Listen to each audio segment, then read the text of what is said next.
கர்த்தரும் இரட்சகருமாகிய இயேசு கிறிஸ்துவின் இனிதான நாமத்தினால Jesus Christ miracle ministry YouTube channel பார்க்குற அனைத்து உள்ளங்களுக்கு என் அன்பின் வாழ்த்துக்களை தெரிவித்துக் கொள்கிறேன். இயேசுதரும் இனிய குடும்ப வாழ்வுங்கிற தலைப்பில் என்ன கொண்டு பரிசுத்த ஆவியானத்தை போன உங்களோட பேசுகிறாங்க. இந்த வார்த்தைக்கு செவி கொடுங்க. அந்த வார்த்தையின்படி உங்களை வாழ அர்ப்பணிக்கும் போது கர்த்தர் தாமே உங்களை உங்கள் குடும்பத்தையும் மகிழ்ச்சியில் குடும்பம் தேவனாகிய கர்த்தர் கட்டாயமாக வாழ வைப்பாங்க. சந்தோஷத்தை குறித்து தான் பார்த்துட்டு இருக்கோம். இன்றைக்கி சந்தோஷத்தை குறித்து ஒரு செய்தி பார்ப்போம். யோவான் 15:10-11-12 வசனம் படிக்கிறேன். நான் என் பிதாக்களின் கற்பனைகளை கைக்கொண்டு அவருடைய அன்பிலே நிலைத்திருக்கிறது போல நீங்களும் என் கற்பனைகளை கைக்கொண்டிருந்தால் என்னுடைய அன்பில் நிலைத்திருப்பீர்கள். என்னுடைய சந்தோஷம் உங்களில் நிலைத்திருக்கும்படிக்கும் உங்கள் சந்தோஷம் நிறைந்திருக்கும்படிக்கும் இவைகளை உங்களுக்கு சொன்னேன். நான் உங்களில் அன்பாய் இருக்கிறது போல நீங்களும் ஒருவரில் ஒருவர் அன்பாய் இருப்பதே என்னுடைய கற்பனையாக இருக்கிறது. அப்போ பார்த்தீங்கன்னா ஆண்டவர் என்ன சொல்கிறாருன்னு இசப்பா இதில் பார்த்தீங்கன்னா பிதாவுடைய கற்பனைகளை கை கொண்டதுனால அவர் என்ன செஞ்சார், அன்பாலே நிலைத்திருக்கிறார். இயேசு அன்பால் நிலைத்திருக்கிறார். பிதாவோட கற்பனைகளை அவர் கை கொண்டதுனால இயேசு அன்பாக நிலைத்திருக்கிறாங்க. அப்போ பார்த்தீங்கன்னா அப்போ அதுக்கடுத்து என்ன வசனம் சொல்லப்பட்டிருக்குன்னா, நீங்களும் இயேசு கிறிஸ்து சொன்ன அந்த கற்பனைகளை, இயேசு சொன்ன அந்த வார்த்தைகளை, லூக்கா, மத்தேயு, மார்க்கு, யோவானில் சொன்னது போல் என்ன வார்த்தைகள்லாம் சொல்லியிருக்காங்க. ஆண்டவர் உண்மைகளாக சொல்லியிருக்காங்க. உன் சிந்தைகளை கூட அடுத்த மனைவியை குறித்து இச்சையான எண்ணங்கள் வராது இருப்பதாக உன் கண்கள்னால அந்த மாதிரி உனக்கு இடையூறு கொடுக்க தரந்தா உன் கண்களை பிடுங்கி போடு.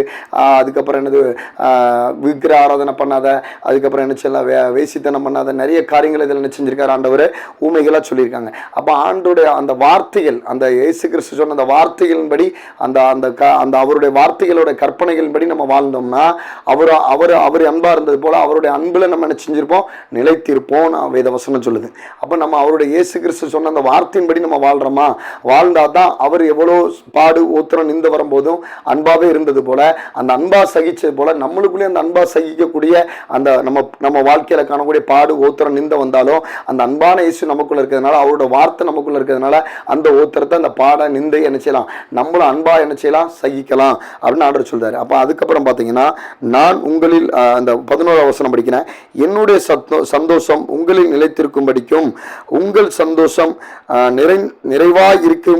நிறைவாயிருக்கும்படிக்கும் இவைகளை உங்களுக்கு சொன்னேன். அப்போ இயேசு கிறிஸ்துவோட சந்தோஷம் நிலைத்திருக்கும்படி, இயேசு கிறிஸ்துவின் சந்தோஷம் உங்களில், அதாவது வீடியோ பார்த்துட்டு இருக்க சகோதர சகோதரிகளுக்குள்ள இயேசு கிறிஸ்துவோட சந்தோஷம் அவர் உங்களுக்குள்ள இருக்கிறதுனால, அவரோட வார்த்தை உங்களுக்குள்ள இருக்கிறதுனால உங்களுடைய மற்ற எல்லா காரியத்தை காட்டிலும் அந்த சந்தோஷம் உங்களுக்குள்ள நிலைத்திருக்கும் அப்படின்னு சொல்றாரு. ஆண்டவர் என்ன சொல்றாரு, என்னுடைய சந்தோஷம் உங்களில் நிலைத்திருக்கும். அப்ப இயேசு நம்மளோட வாழ்றாரு, அவரோட வார்த்தை நமக்குள்ள இருக்கு, அவரோட ரத்தம் நமக்குள்ள இருக்கு அப்படின்னு நீங்க நினைக்கும் போது அவருடைய சந்தோஷம் உங்களுக்குள்ள என்ன செய்யும், நிலைத்திருக்கும் அப்படின்னு வசனம் தெளிவா சொல்லுது. அதுக்கப்புறம் பாத்தீங்கன்னா என்ன சொல்லுதுன்னா, உங்கள் சந்தோஷம் நிறைவாயிருக்கும்படிக்கும் இவைகளை உங்களுக்கு சொன்னேன். அப்போ அவருடைய வார்த்தைகளை நம்ம கை கொண்டு அவர் சொன்ன அந்த ஊமைகளின்படி நம்ம நடந்தோம்னா நம்மளுடைய சந்தோஷம் நமக்குள்ள என்னது, நிறைவாயிருக்கும்படி தான் ஆண்டவர் இந்த வார்த்தைகளை நமக்கு சொல்லியிருக்காரு. அப்போ ஆண்டவருடைய வார்த்தையின்படி இந்த வீடியோ பார்த்துட்டு இருக்க சகோதர சகோதரி நீங்க வாழ்றீங்களா, உங்க வாழ்க்கை அந்த மாதிரி போய்கிட்டு இருக்கா அப்படிங்கிறத என்ன செய்யுங்க, நீங்க கம்பேர் பண்ணி பாருங்க.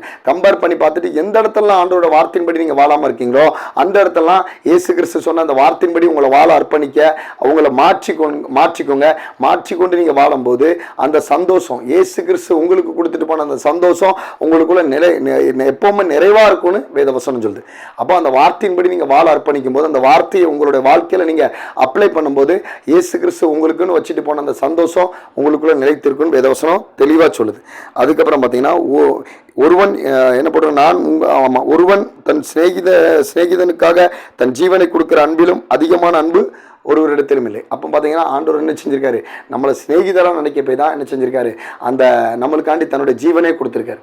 அப்போ இயேசு கிறிஸ்துவோட அன்பு நமக்குள்ள நிலைத்திருக்கணும் தான் வேதவசனம் தெளிவாக சொல்லுது. அப்போ உங்களுக்கு என்ன பாடு ஊத்திரம் நீந்த இருந்தாலும் அதை பற்றி நீங்கள் பெருசாக நினைக்காம, இயேசு கிறிஸ்து நமக்கு சந்தோஷத்தை விட்டுட்டு போயிருக்காங்க, அந்த சந்தோஷம் நமக்குள்ளே இருக்கிறதுக்காண்டி தான் ஆண்டவர் வார்த்தைகளை கொடுத்துருக்காங்க, ஆண்டரோட ஊமைகளான அந்த கற்பனைகளை கொடுத்துருக்காங்க.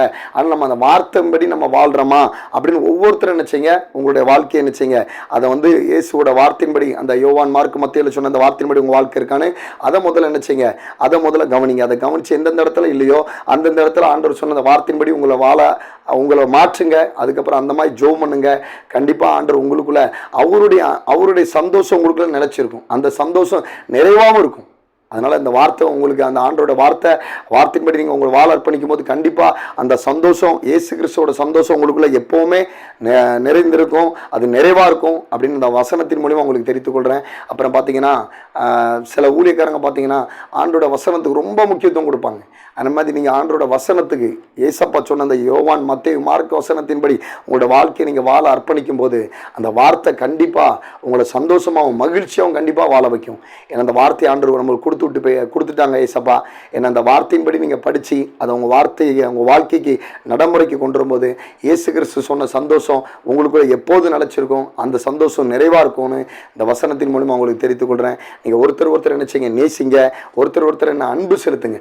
அன்பை நீங்கள் முக்கியத்துவம் கொடுத்து பாருங்கள், உங்கள் வாழ்க்கையில் ஆட்டோமேட்டிக்காக சந்தோஷம் வந்துடும். ஏன்னா ஒரு கண்ணத்தை அடித்தா மறு கண்ணத்தை காட்டுன்னு ஏசப்பா சொல்லியிருக்காங்க. அதனால் நீங்கள் உங்கள் வாழ்க்கையில் யார் உங்களை விரோதித்தாலும், உங்களை யார் பகைச்சாலும் அவங்க இடத்துல அன்பு செலுத்தி பாருங்கள். ஆட்டோமேட்டிக்காக அந்த அன்புனால உங்களுக்கு சந்தோஷம் பெருகும். உங்களோட குடும்பம் என்னது, ஆண்டோட வார்த்தையினால் கெட்டப்படட்டும். அந்த வார்த்தை உங்களுக்கு அன்பாக உங்கள் குடும்பத்தில் அந்த அன்புனாலே உங்கள் குடும்பம் கெட்டப்படட்டும். சந்தோஷம் ஆட்டோமேட்டிக்காக உங்களுக்குள்ளே கண்டிப்பாக பொங்கும். அதனால் சந்தோஷமாக இருக்கிறதுக்கு நீங்கள் முக்கியத்துவம் படுத்துங்க. இயேசு கிறிஸ்து நமக்குள்ளே இருக்காருங்கிற அந்த விசுவாசத்தை நீங்கள் நினைச்சீங்க. ஒவ்வொருத்தரும் உங்கள் அந்த வீடியோ பார்த்துட்டு இருக்க சகோதர சகோதரிகள் உங்கள் உள்ளத்தில் ஆழமாக நினைங்க. அதனால் இயேசுவோட சந்தோஷத்தினால உங்கள் வாழ்க்கை கெட்டப்படட்டும், உங்கள் குடும்பம் கெட்டப்படட்டும். நீங்கள் கர்த்தருக்குள்ளேயும் கர்த்தருடைய வார்த்தைகளையும் எப்பொழுதும் சந்தோஷமாக இருங்க. உங்களுடைய வாழ்க்கை சந்தோஷமான பிரயாணமாக அமைதுக்கு இயேசு கிறிஸ்துவின் நாமத்தில் உங்களை வாழ்த்தி ஆசீர்வதிக்கிறேன். கர்த்தர் தான் இந்த வார்த்தையின் மூலிமா உங்களோட கூட பேசியிருப்பாங்கன்னு விசுவாசிக்கிறேன். நீங்கள் கர்த்தரால் ஆசீர்வதிக்கப்பட்ட தேவச்சனங்கள்.